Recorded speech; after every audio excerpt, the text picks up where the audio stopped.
په دې نن دور کې چې هر یو انسان دا انتهایی مصروفه دی، سختو کې دی، په امتحانونو کې دی، بارنم امتحاني، لاندې مخلوق ته طرف امتحاني ده. وجه څه ده؟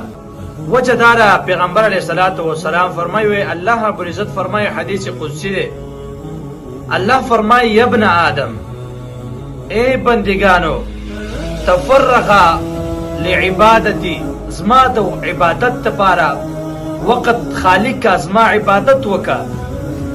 سبا کم الله فرمایي املا صدرک غنن، الله فرمایي زبا دی پیسو باندې مول کم، الله فرمایي زبا دی اسلام مالدار کم، الله فرمایي زبا دی د هر قسم رزقنا، د هر قسم سہولتونو نه، الله فرمایي زبا دی سینه ډکه کم.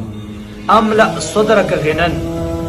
بل وسو کما واسد فقرک، الله فرمایي فقر و پاقا دا بنه بند کم. چې په یو انسان باندې فقر و پاقا ناراضي، په انسان باندې امتحانونه ناراضي، نو الله رب العزت چې بیا تعالی کمی پیسې هم درکې هغه ستا د رزق لپاره پوره کړي. دی وجنا الله فرمایي تفرغ لعبادتي، وقت ما د عبادت لپاره وباسه. او مخ ته فرمایي کته دا کار نه کې، وان لم تفعل، کچتا ته دا عبادت لپاره وقت نه وباسي، نو الله فرمایي زبا دی مشغوله کما. نو مشغولتیا نه څه مراد دی؟ محدثینو لیکلي د مشغولتیا نه مراد په مزدورۍ کې به دې ورکو، مزدوري او سخته به تېرې، امتحانونه به د باندې راولم، دغه رنګې نور